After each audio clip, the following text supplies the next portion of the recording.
ಅಲ್ಲೋಮ್ಮ, ಹುಡುಗಿನ ಸಿಕ್ಲಮ್ಮ, ಇಲ್ಲೇ ಬಾಜುಕ ನಿಂತಾಳ ನೋಡಿ ನಿನ್ನ ಸೊಸಿ. ಏನ ಹಿಂಗದಾಳ? ಹ್ಞೂ, ಮಸ್ತ್ ಅದಾಳಮ್ಮ. ವೈಟ್ ಕಲರ್ ಟಾಪ್ ಹಾಕೊಂಡಾಳ, ಸ್ಕರ್ಟ್ ಹಾಕೊಂಡಾಳ. ಏನಕಿನ್ ಕೂದ್ಲ ಅಬ್ಬಬ್ಬಬ್ಬ. ನೋಡಿದೇನು ಸೊಸಿ ಎಷ್ಟು ಫಾಸ್ಟ್ ಅದಾಳ? ಹೆಲೋ ಅಂತಂದು ಹೇಳಿ ಕಾಲ್ ಇಡು ಮೊದ್ಲು ನಾವು ಮಾತಾಡೋಣ, ಆಮೇಲೆ ಅಮ್ಮನ ಜೊತೆ ಮಾತಾಡೋಣ ಆತಳ.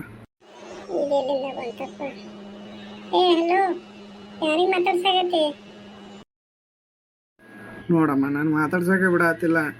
ನನ್ನ ಮಾತಾಡ್ಸ ಯಾರಿಗೆ ಮಾತಾಡ್ಸಾಕತ್ತಿ? ಇಡ ಫೋನ್ ಅಂತೇಳಿ ನನ್ನ ಜೊತೆ ಜಗಳ ಮಾಡತ್ತಳ. ಈಗ ಅದ್ರೊಳಗೆ ಏನಾತ? ಬೇರೆ ಕೆಲಸ ಇಲ್ಲ, ಬೇರೆ ಕೆಲಸ. ರೀ, ಕೆಲಸ ಒಂಥರ ನಕ್ಷತ್ರ ಇದ್ದಂಗೆ ರೀ. ಈ ಪ್ರಪಂಚದಲ್ಲಿ ಭಾಳಷ್ಟು ನಕ್ಷತ್ರ ಅದಾವ, ಆದ್ರೆ ಅದ್ರೊಳಗೆ ಮಿಂಚೋ ನಕ್ಷತ್ರ ಒಂದ, ಅದು ನೀವ ರೀ. ಎಲ್ಲಿಂದ ಬಂದಿವಪ್ಪ ನೀನು?